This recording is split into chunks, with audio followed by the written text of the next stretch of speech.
Welcome to Next Level Play Therapy, a weekly podcast dedicated to supporting the next generation of child and adolescent therapists to provide exceptional play therapy services. We'll explore all things play therapy to elevate your work with children and adolescents using the therapeutic powers of play. I'll discuss practical tips and ideas so you can provide a transformative experience for your young clients and make a real difference in their lives. So get ready to take your play therapy skills to the next level and make a lasting impact in the lives of children, adolescents, and families.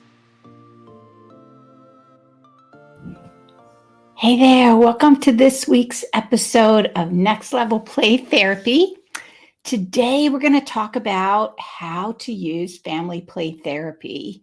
So I don't, if you've listened to some of my episodes in the past, you've probably heard me talk a little bit about, my background, which is family systems theory. Like I remember back in 1990, we had to do a theories class in our social work, Masters of Social Work program. And the theory, I don't know why, but for some reason I elected to do this family therapy theory, and we had to do it in groups. And I don't know if I was assigned. Anyway, I ended up learning about this thing called family systems theory, and it opened up such a world of understanding for me. Because I'd always wanted to help children and adolescents. That was always my passion.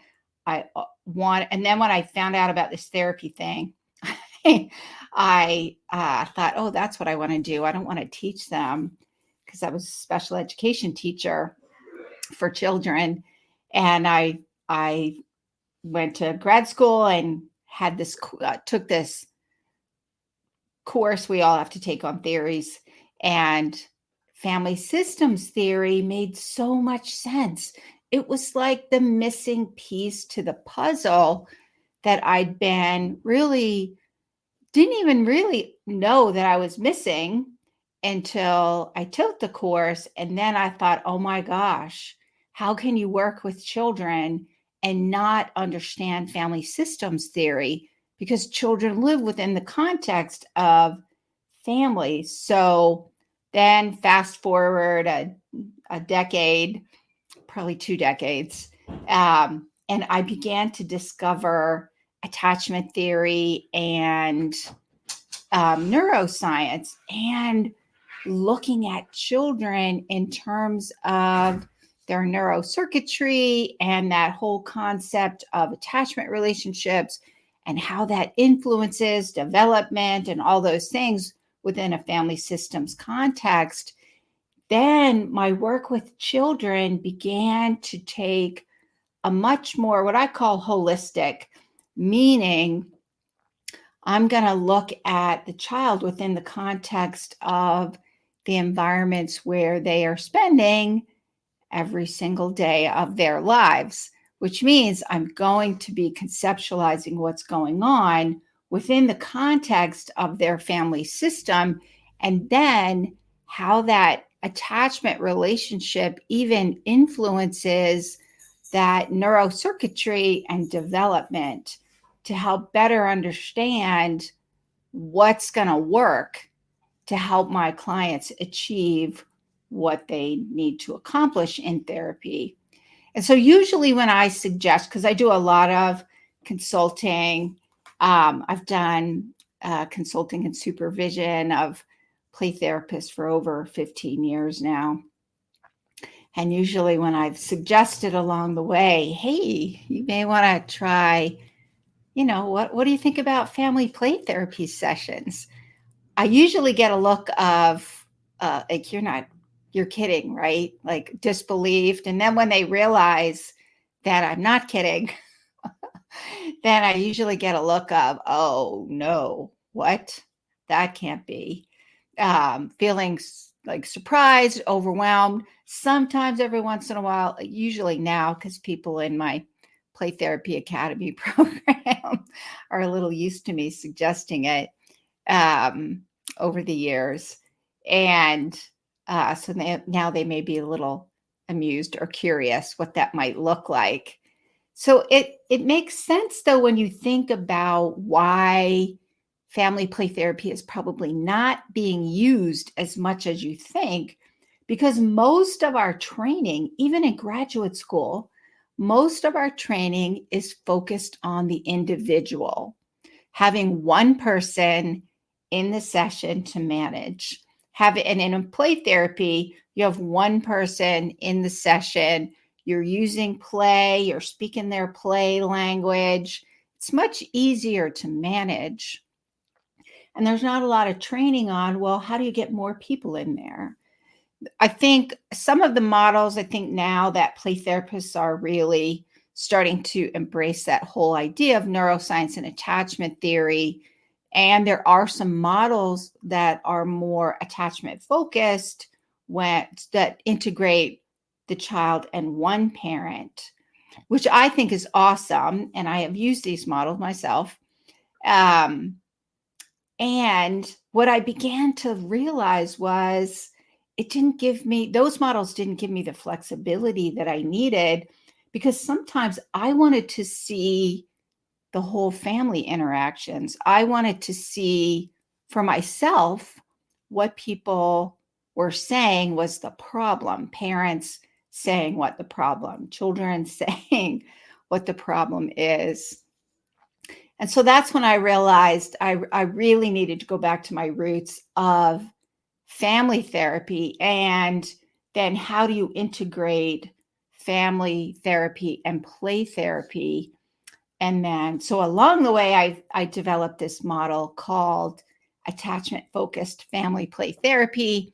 So I'm going to talk a little bit about that today in terms of, because that's the model I use when I'm using family play therapy. I'm also going to talk a little bit at the end, so you probably want to stay tuned. I'm going to talk a little bit about a live webinar that I have coming up to teach you my attachment-focused family play therapy model. I also have my book, Attachment-Focused Family Play Therapy.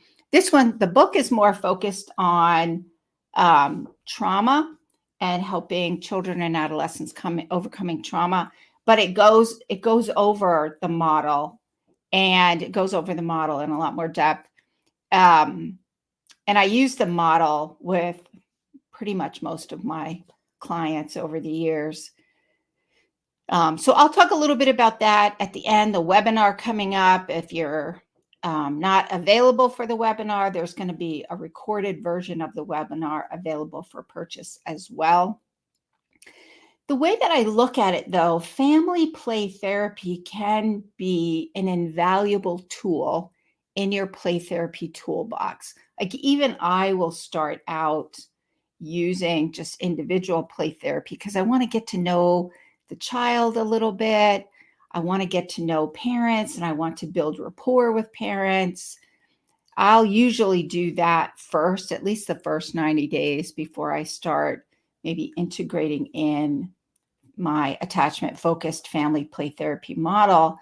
The thing is, though, I think it's an invaluable tool because in most of the trainings, we get an individual approach to providing play therapy. So what to do in individual counseling sessions using play therapy with your clients. But I feel like a lot of what we miss is the richness of information and opportunities for healing the whole family system, helping the whole family system heal, because your client is going to be with their family much longer than you are.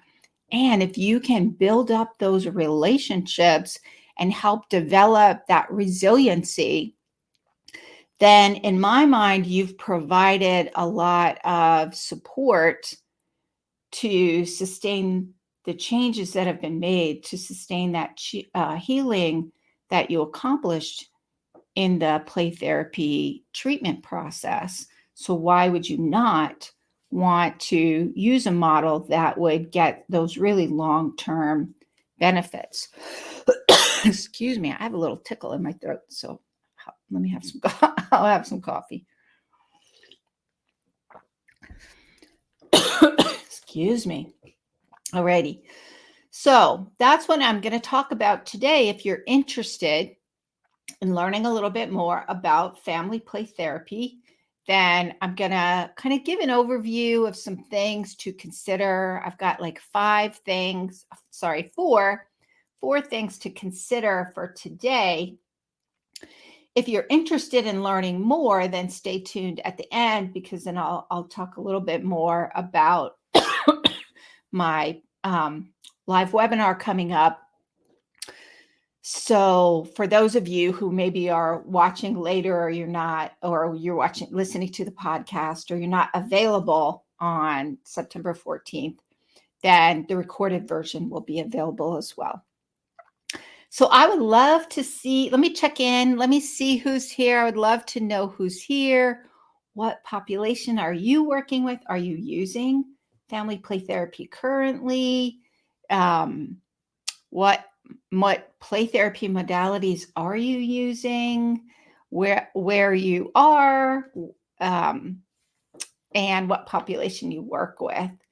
So let's see. I'm looking on Instagram. So I live stream every week into Instagram, and I also live stream into YouTube and LinkedIn, and I post the replay of that now in my Facebook group, which is Play and Expressive Arts Therapy Playground, because Meta won't let me use StreamYard to stream in there anymore. And I really like using StreamYard, so I'm not going to give that up. So here we have on Instagram, we have, I hope I'm pronouncing your name correctly, Mandana. Hi, graduate student, welcome. And then also another person, family therapist, but interested in creative and play approaches. That's awesome. I really feel like if you're using family therapy because you're having children from a variety of developmental stages, that can be a little challenging to figure out how to get them to talk. Like, how are you going to get a 5-year-old to talk? And how are you going to integrate a 14-year-old, a 10-year-old, and maybe even a 2-year-old? How does that look? And in my mind, you can get them all to play and use a play therapy model, then you can find out tons of things. Awesome. Bringing family therapy and play therapy together, approaches together. That's awesome. Yep. So that's what we're going to talk about today. All right. So let's get started. Today, we are talking about how to use family play therapy effectively. I'm going to give an overview of 4 things to think about. First and foremost, if you have listened to any of my episodes previously, you have probably heard me say this, because I say it over and over, because I think it is so important to highlight what I'm about to highlight, because it is the foundation for success. And that is, what is your framework for case conceptualization and treatment planning? Your play therapy model is going to be grounded in a theoretical frame model. It's grounded in theory, and theory drives application. Theory drives, how do you take that theory and what do you do in sessions? How do you tell where they are in the change process? What does each stage of change look like? But in order to figure out what you need to do, you first need to figure out what is the problem and why is it happening. This is your case conceptualization. This is where you take all of that as much detailed as you could possibly get in one session. 90 minutes to 2 hours is usually what I allow. Or when I was in private practice, I had a different process to gather all the information. But the key is that we've gathered the information we need in that very first session to begin formulating an understanding of what is probably going on and what are some of the patterns going on in the child's life that are sustaining this problematic behavior. And it's problematic because it's creating some challenges in their lives that is preventing them from living that resilient and full life. So we're not focused on helping children be happy. I know parents come in and they will say that. And then I usually have a conversation about happiness 24 hours a day, 7 days a week is not possible. No one can be happy 24 hours a day, 7 days a week, 365 days a year. What we really want to help them accomplish is to develop resiliency and a reduction of whatever the symptoms are that are coming in. But first, we need to understand what that is. And then we use our theory model to influence how we're understanding that problem and how we're understanding the patterns that sustain it. So if I'm using an attachment lens, then I'm going to be conceptualizing the problem from an attachment lens. If I'm using a child-centered play therapy theoretical lens, then I'm conceptualizing the problem through that theoretical lens. And then my theory is going to determine how my clients solve this problem. So if I'm using child-centered play therapy, then I'm going to conceptualize the treatment approach and what I'm doing in sessions and how I'm making sense of the problem. So my theory model, my play therapy approach can help resolve that problem. Then that will influence what I do in session and who's in the sessions. If I'm using child-centered play therapy, then I am not using family play therapy. That it just doesn't work. That's not how the theory is applied.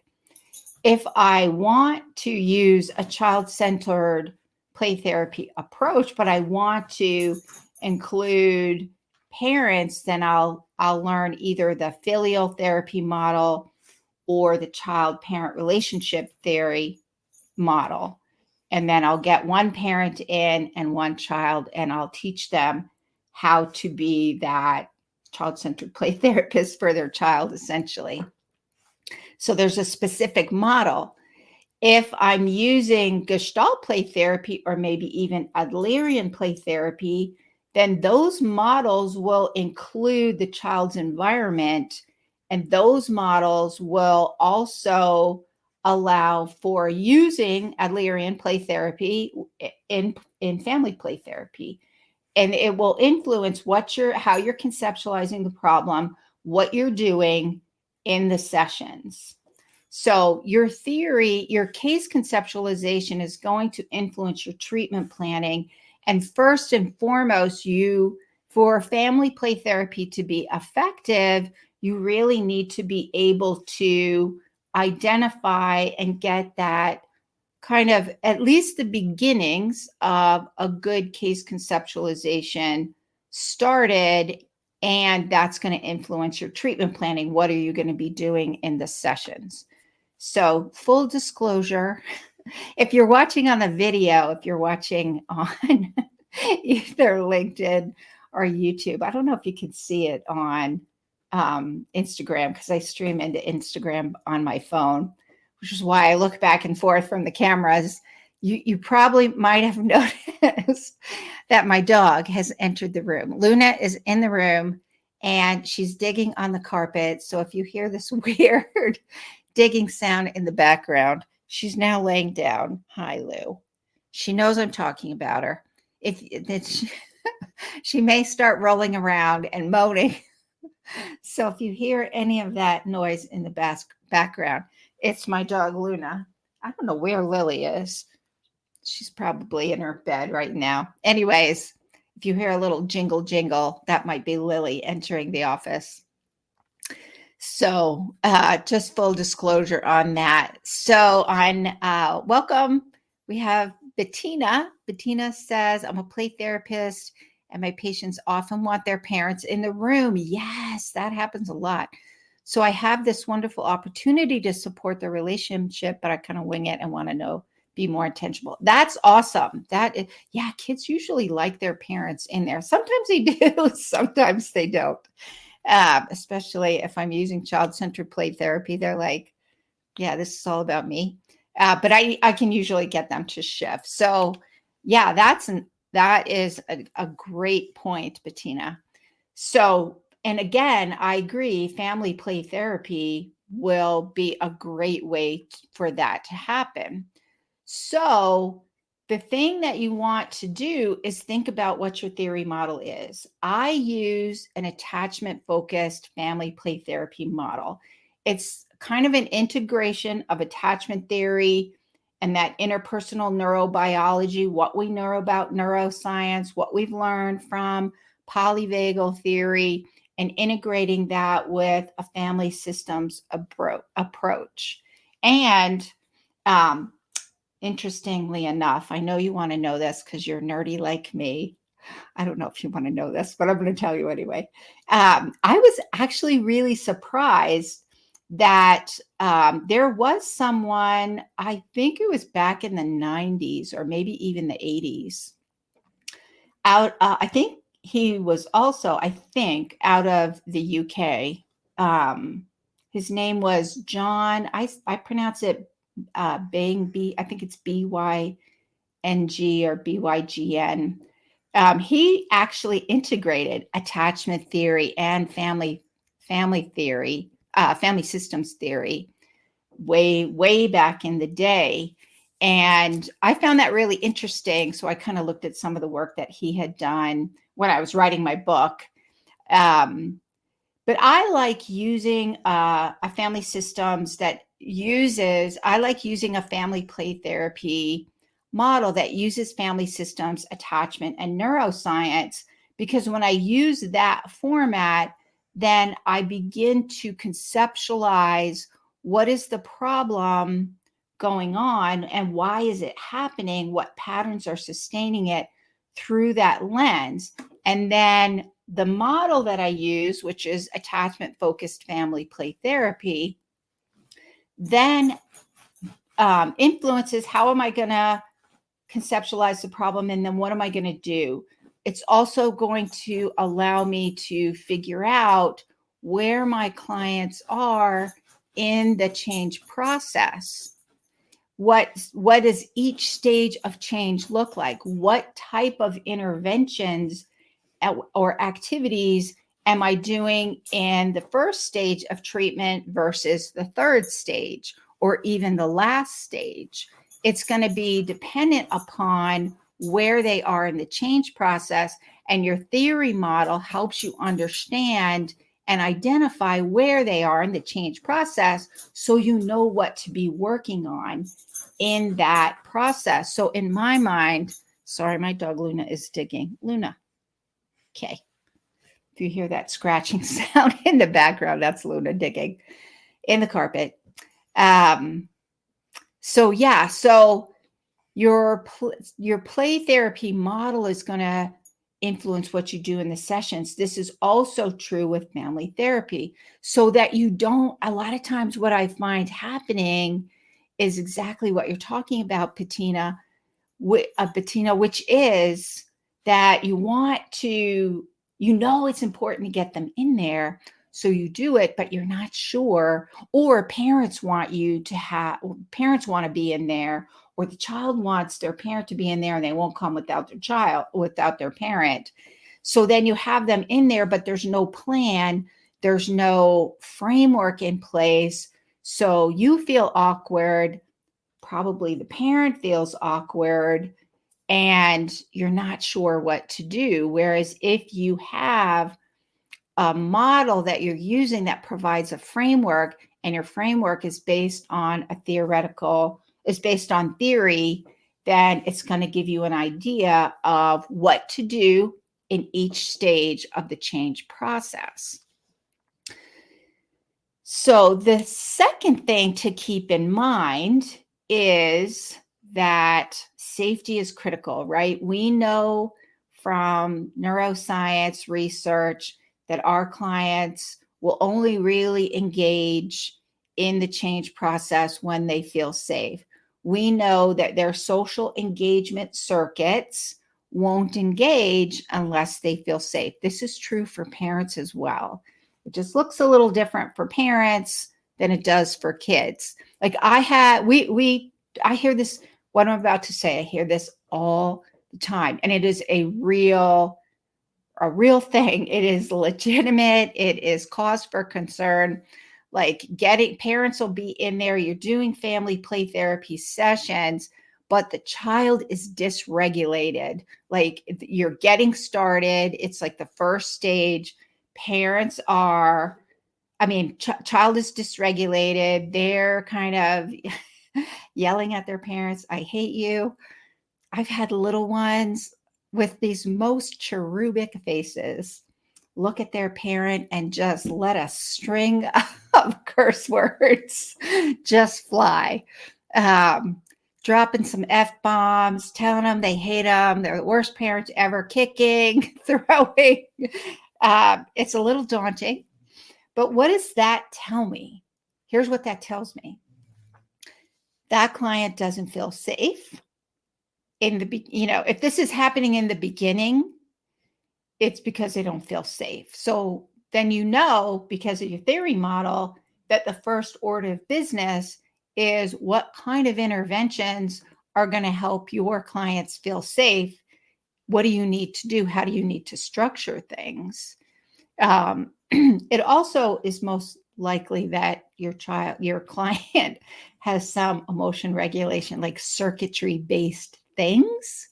So that gives you information. If you got that out of your case conceptualization, it's going to tell you what to do to help engage that client.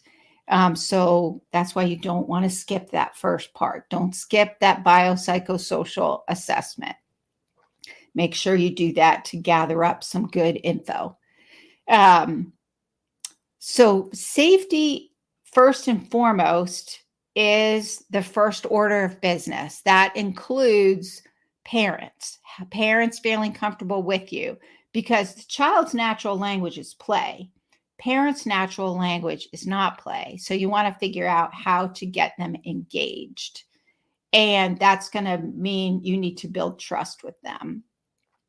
So here's the other thing. Family play therapy sessions, like the first session or 2 or 3, maybe even 4, can feel uncomfortable. Just because it's uncomfortable doesn't necessarily mean it's not working. It just means you have some work to do. Another thing I've heard along the way is, well, so-and-so can't be in there. And when I ask why, there's not really anything other than it makes my individual client feel uncomfortable. And I don't necessarily think that is a deal breaker. It might be, because part of what you need to do is who can safely be involved. And you have to do some work individually with each family member. For example, maybe you're working on some reunification after the child was removed from the home due to abuse. You may need to do a little work with the child first and a little work with the parent separately, and then slowly integrate them into sessions together. Sometimes you can't, because of the nature of what happened. Sometimes it's just not a good idea to have a family member in there. I find that's not generally the rule with most populations, unless you're working in a population, your population is like, they have a lot of attachment trauma, then you're probably going to spend a little more time if that's your main population. But generally speaking, in play therapy, for the vast majority of clients that play therapists work with, the presence of discomfort doesn't necessarily mean that person can't be in the play therapy session. It just means you probably have to do some work before that happens and you get them in the session.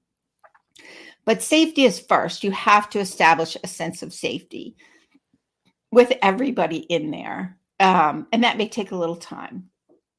And play therapy is a perfect way to do that because play is fun and you can do some activities that are fun and not intimidating. Like I would do really low distress activities in the beginning in order to accomplish that developing safety. The other thing is, and it kind of goes along with safety, is developing therapeutic rapport. You really need to first and foremost develop therapeutic rapport with parents before you start. Well, with the child too, but if parents are the therapeutic agents of change, you really need to get their buy-in. You need them to feel comfortable with you and trust you so that when you get them into the sessions, which is out of their comfort zone, doing play therapy, with their child because they feel like you're judging them, even though you're not. That's where that safety and rapport building is really important. Then you're going to need to establish that therapeutic rapport. In the initial stage of treatment of any model really involves building rapport with clients.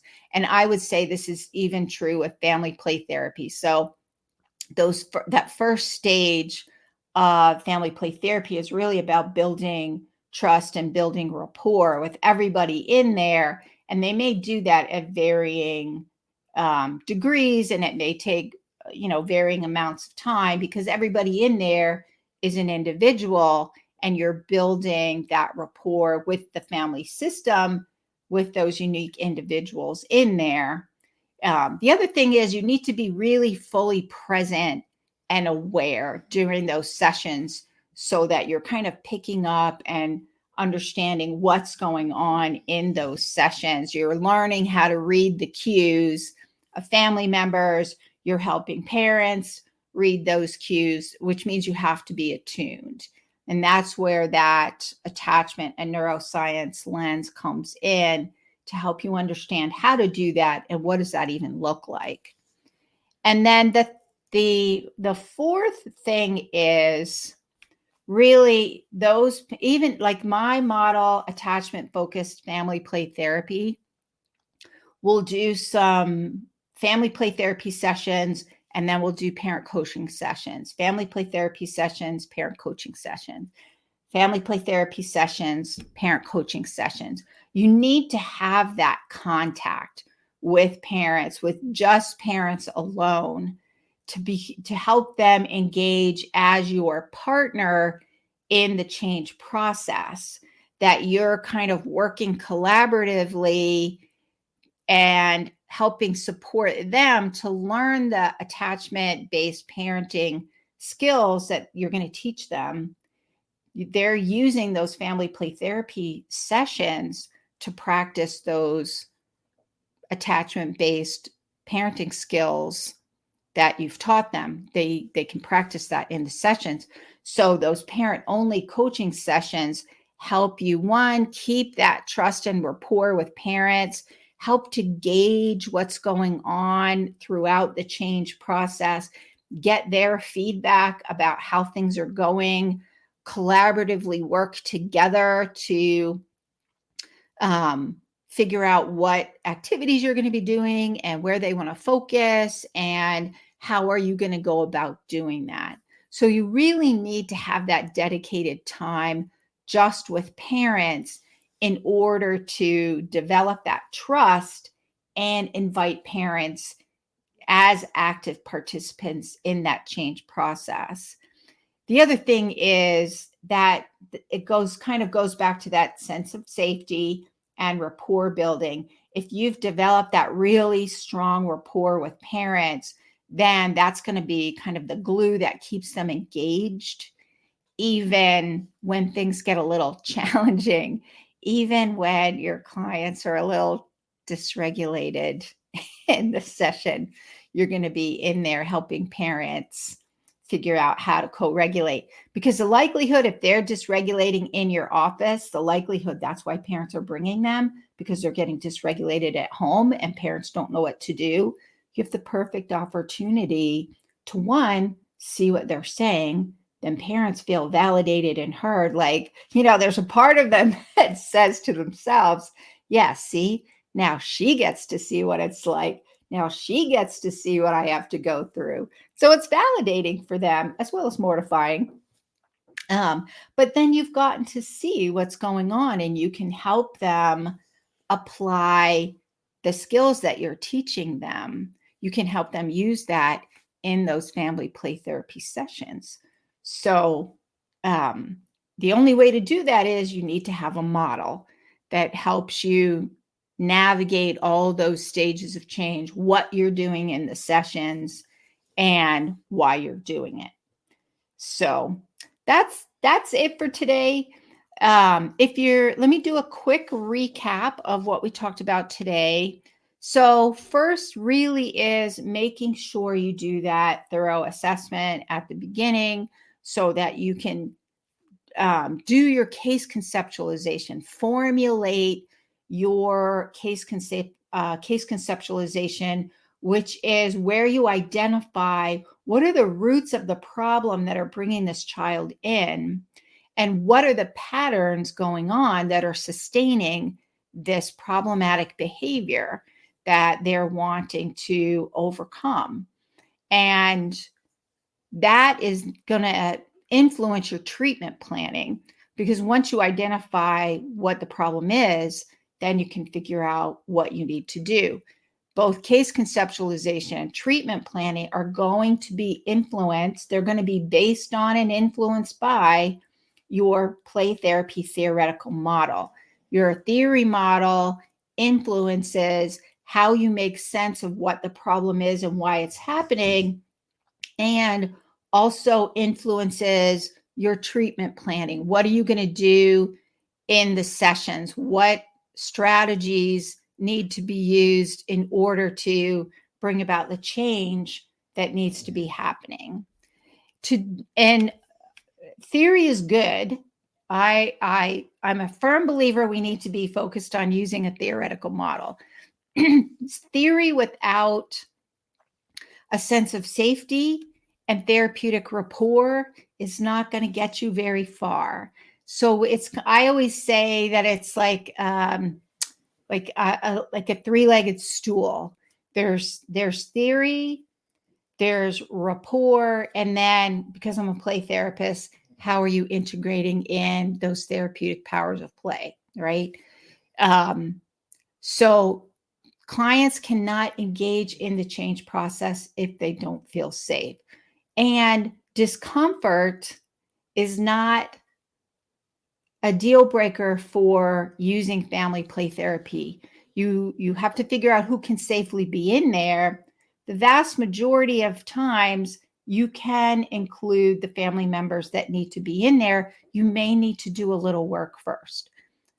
And on occasion, in most populations, and probably more generalized play therapy population, the likelihood most family members can be in there is pretty high. On occasion, there are family members that are not able to safely be in a play therapy session. And if I have children who are from divorced families, I'm going to separate out one parent's home from the other parent's home. It would be the rare circumstances, and there would have to be a really good reason that I would have both parents in there at the same time for children whose parents are divorced or not living together. Because a lot of times what that'll happen is it builds up false hope that they're going to get back together. And if that's not the case, then we want to help the family adjust to their new family way of being. And their family way of being is in two different homes, and helping the child goes back and forth between both homes. So one family play therapy session might be with mom or one parent, and the other family play therapy session may be with the other parent. So those are some things you want to think about that way. And then therapeutic rapport is so important. You're going to want to build rapport with parents. You want to build rapport with your client, and you also want to build rapport with whoever is in that session. That may take some time, and that's the first stage of any play therapy or any therapy model, is building rapport and that sense of safety in there, so that you're taking that first stage of the change process to build that rapport. And then finally, you want to have separate parent coaching sessions. Based on the model that I use, which is attachment-focused family play therapy, the reason I built that in there is because I want to have a dedicated time to invite parents to be my partner, to be a full partner in that change process, where we have time to talk about the skills that they've learned and how are they implementing those, having time to strategize with me about what we need to work on and how things are going and where they are in the change process, what progress has been made, and what are maybe any barriers that come up along the way. I'm going to, in those parent coaching sessions, we're going to strategize what needs to happen in those family play therapy sessions, as well as what parents can be doing at home to make the shifts in this family system and create that sense of healing for family members. So that is it for today. Alrighty, I will see you next week. Bye for now. Thank you for joining me on this episode of Next Level Play Therapy. I hope you found the discussion valuable and gained new insights and ideas to support your work helping children, adolescents, and families heal. If you enjoyed this episode, be sure to subscribe to the podcast and leave a review. Your feedback helps to improve and reach more people who can benefit from this information. Remember, play therapy is a powerful tool for healing and growth. Whether you're a new play therapist or experienced, I encourage you to continue your learning journey to unlock the potential of play in your own work and relationships. If you have any questions or topic suggestions for future episodes, I'd love to hear from you. Connect with me on social media and visit my website at Renewing Hearts Play Therapy Training to stay updated on upcoming episodes, trainings, and resources. Thank you once again for listening to Next Level Play Therapy. Until next time, keep playing, learning, and growing.